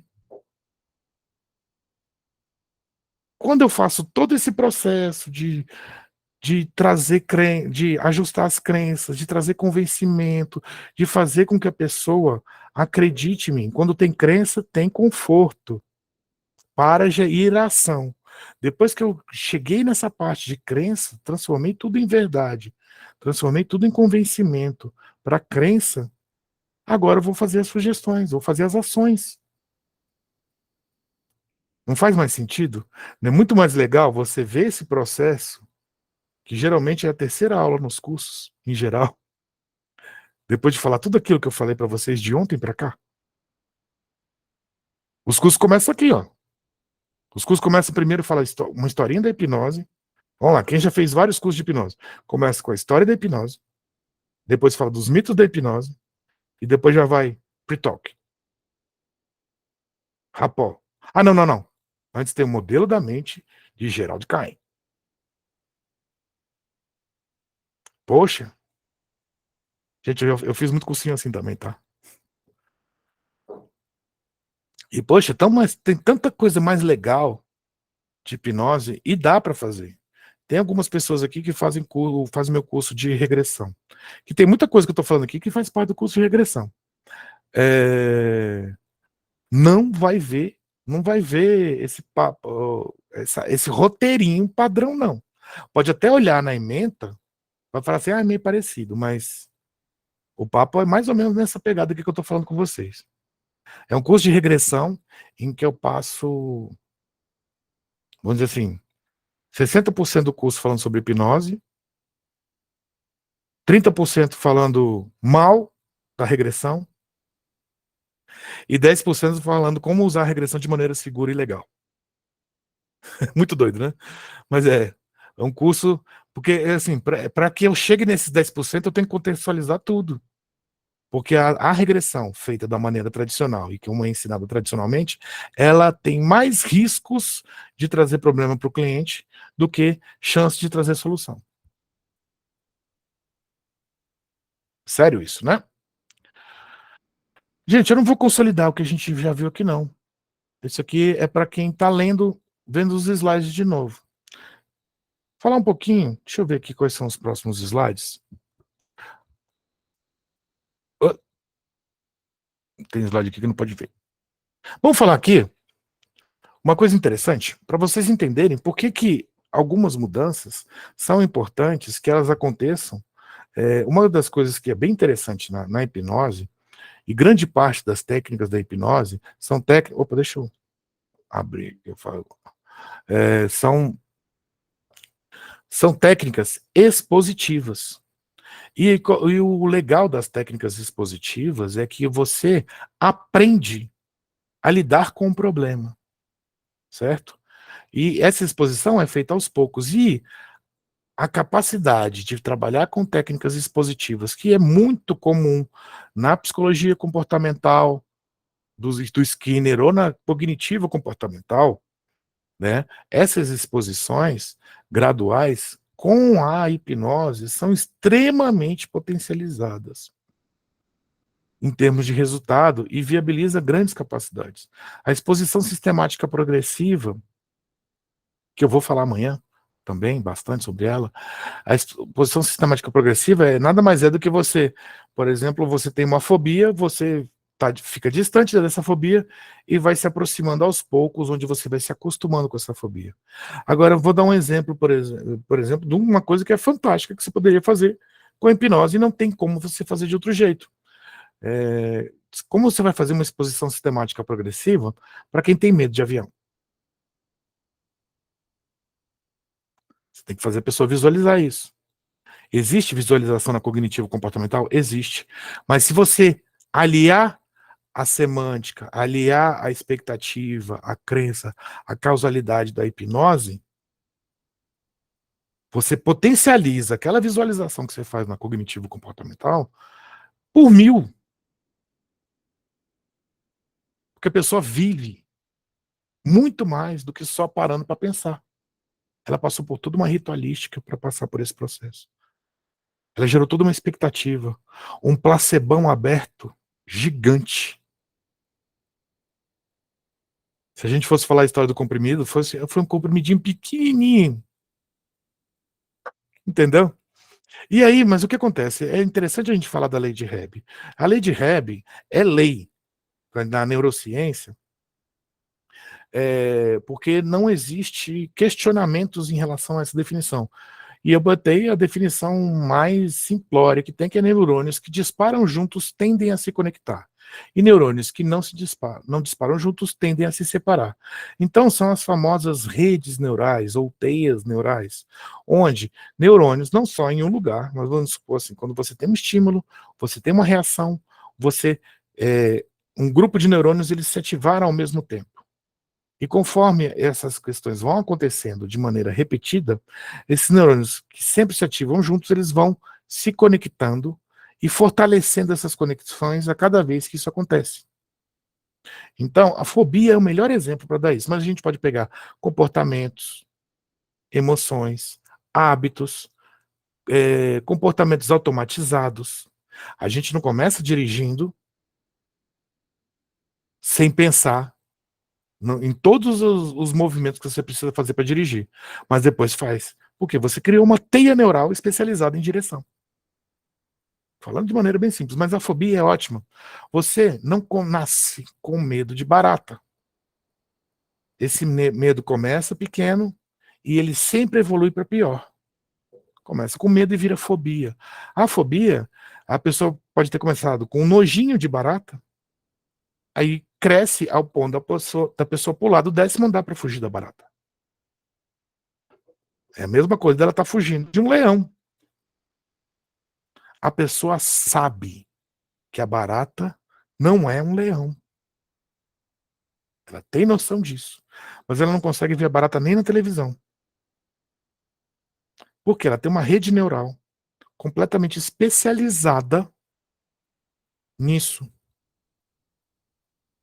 E aí, a forma que a gente tem para trabalhar essa rede neural especializada é a exposição a esse estímulo, a exposição à barata. Só que a gente precisa expor ela de uma maneira em que ela consiga ter controle sobre esse estímulo e ela reaja de uma maneira diferente. Ao reagir de uma maneira diferente, ela começa a criar uma nova rede neural. Ela começa a dessensibilizar a antiga, que tinha uma reação A, e começa a criar uma nova rede neural que tinha uma reação B. E com o tempo, uma enfraquece e a outra fortalece.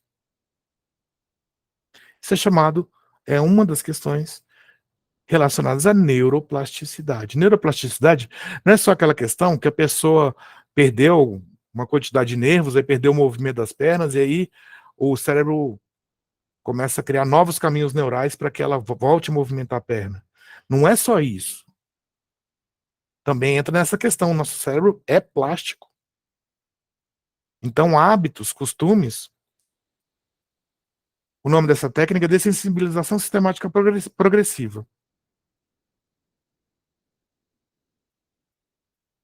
Então, Rita, ela falando que ela tem muito de sapo, mas ainda não consegui. Mas tem uns macetes, tá? Não dá para dar uma explicação aqui detalhada, né? Já passei 10 minutos da hora que eu falei que ia ficar. Padrão. Então, gente, a lei de Hebb, ela justifica muita coisa também que o quê? Para que eu consiga mudar esse grupo, essa rede neural, ela precisa estar ativa. Neurônios que não estão excitados, o termo correto seria a rede neural, ela tem que estar excitada, ela tem que estar assim, com as luzinhas acesas. Então, você não consegue alterar essas conexões neurais e criar novas redes neurais se essa rede neural original não está ativada. Por isso que não adianta eu querer fazer uma pessoa lidar com a fobia dela sem que ela seja exposta à fobia dela.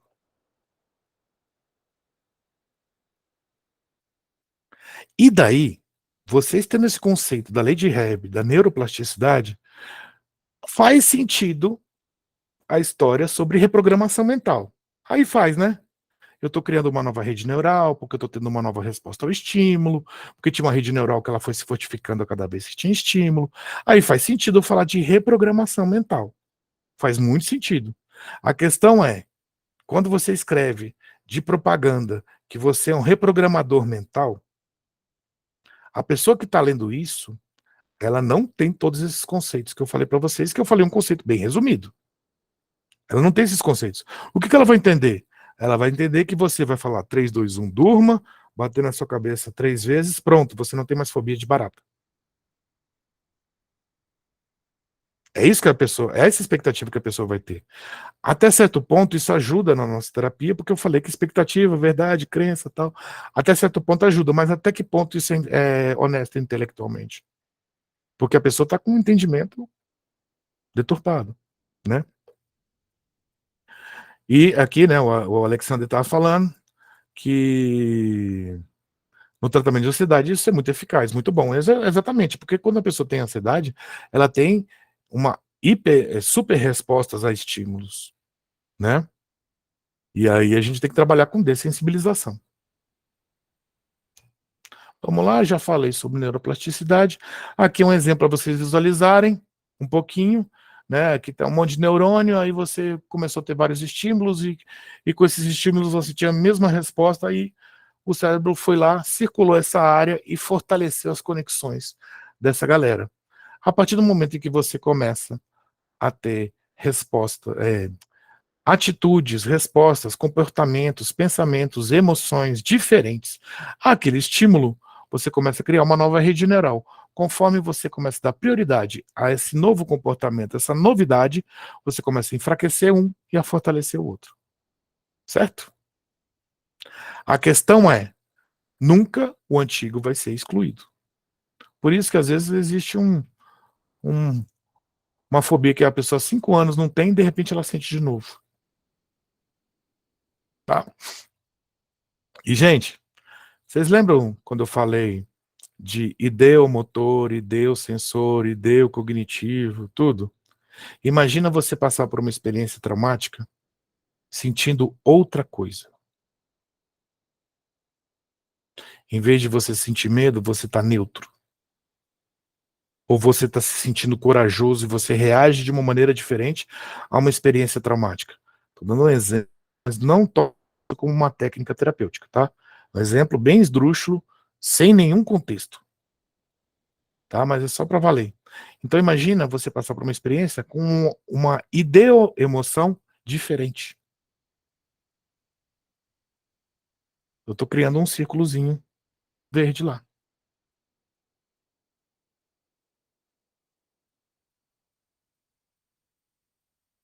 Ah, então, que imagem interessante, eu ainda não tinha visto a imagem da rede neural fortalecida. Não, isso aqui é desenho, viu? Tem um vídeo, que eu vou ver se eu acho, de uma conexão neural sendo feita. Nossa, é muito legal.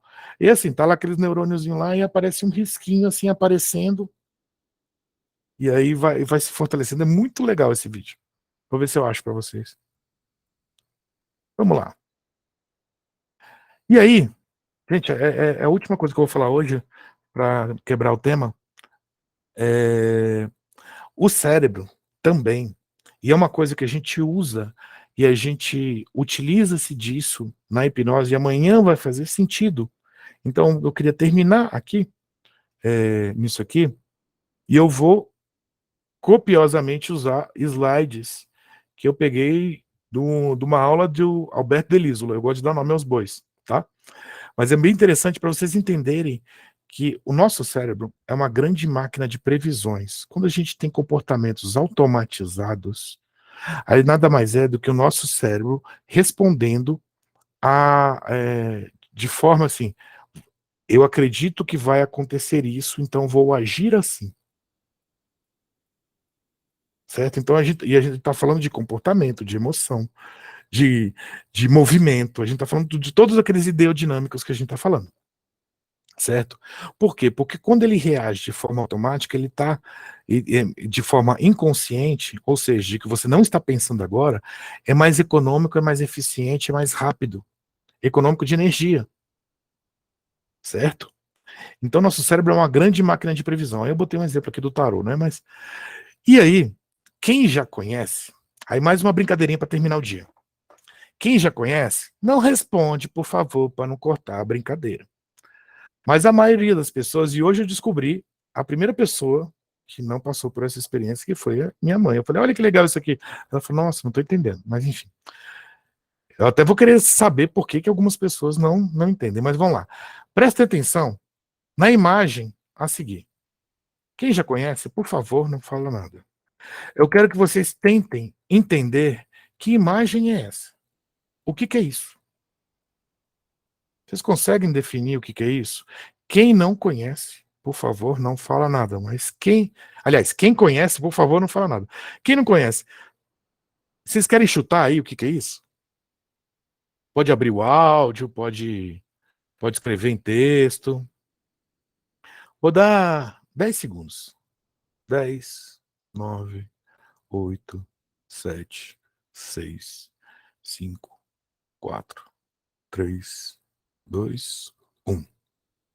Bom, parecia aprofundamento, né? Quando a gente faz isso, né? Descendo a escada, fazer uma contagem. Mas enfim. Vou mostrar para vocês o que é essa imagem. Olha, a cobra amarela e preta, né? Vocês conseguem ver agora a cobra aqui bem? Bem legal, né? É uma cobra. Agora tá bem claro que é uma cobra. Vocês têm todos os detalhes. Detalhes de textura, detalhes de cor. Fica olhando essa imagem ainda. Não tira o olho dessa imagem, não. De detalhe de cor, vocês conseguem ver mais nuances de profundidade, tudo. Agora, presta atenção como é interessante agora o que vai acontecer. O que vocês estão vendo aqui agora? Estão vendo a cobra? A grande maioria das pessoas conseguem ver a cobra de novo. Agora que o seu cérebro passou pela experiência de ver essa imagem, ao ver uma situação em que não está completamente definida, ele já prevê que é aquilo lá. O que você está vendo agora, e o que você está entendendo que é uma cobra, nada mais é do que o resultado da sua experiência. Seu cérebro está prevendo. Porque, gente, se a gente olhar, essa imagem não diz nada mesmo.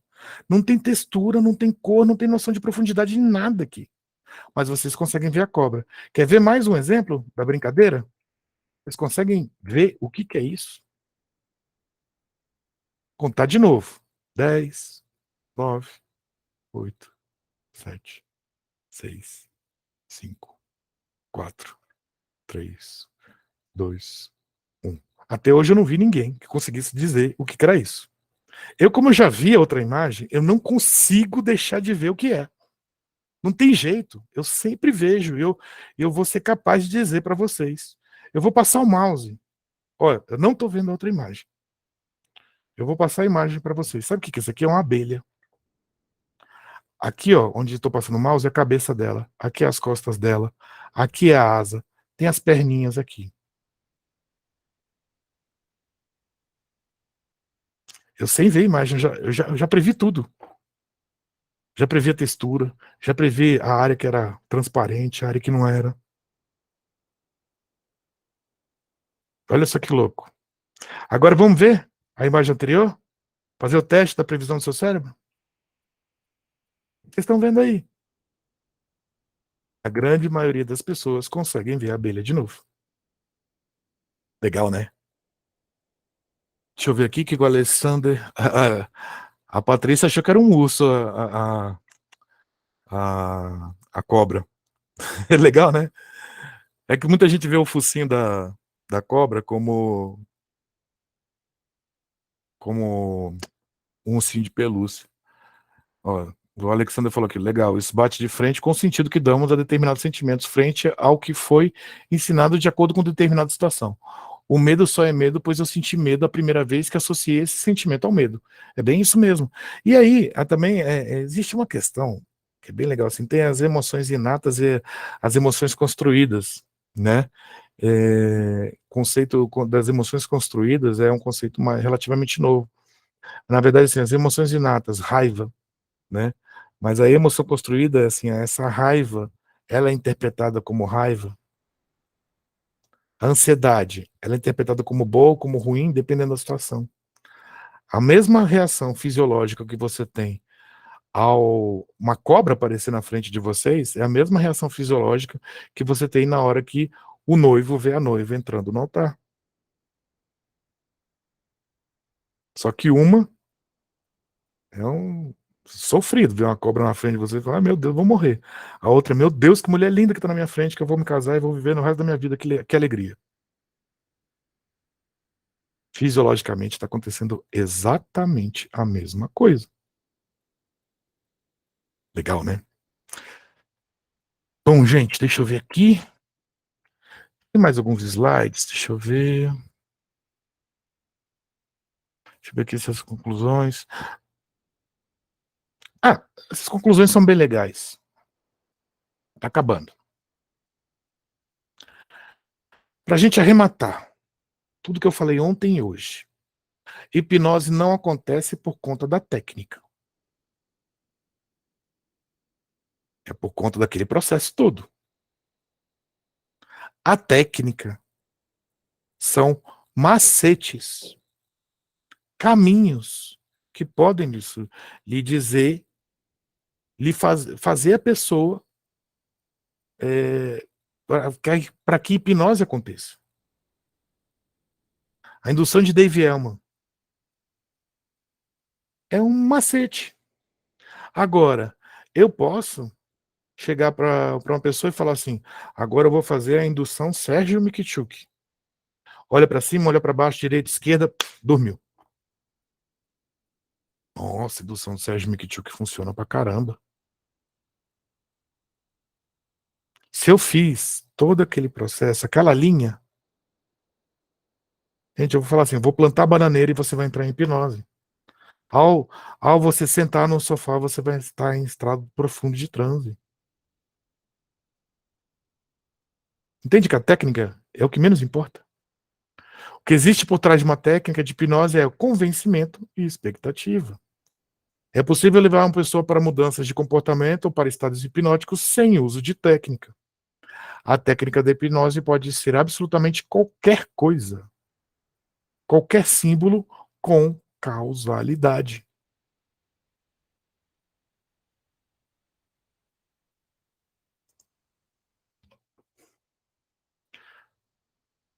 E aí, todo esse conhecimento gera problema para a gente falar com leigos sobre hipnose ou vender curso de hipnotismo. É menos interessante, menos fantástico. Esse conhecimento é importante para quem é hipnotista.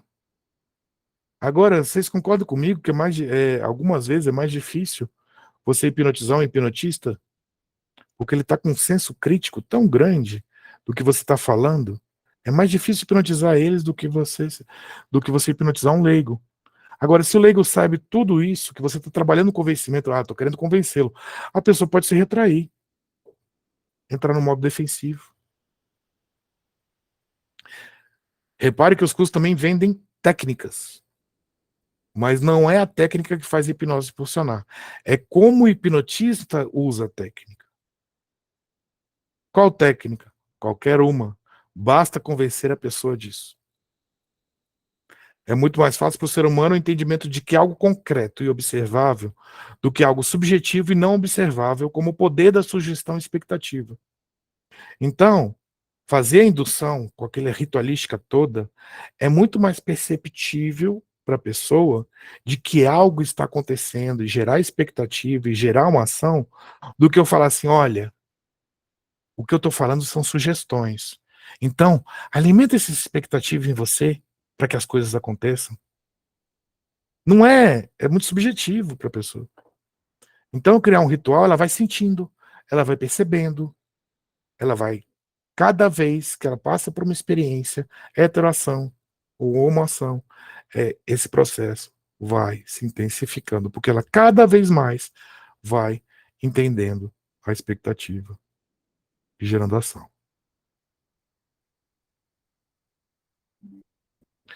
Em nome do Pai, do Filho e do Espírito Santo. Amém. Acabei. Para a gravação aqui, peraí.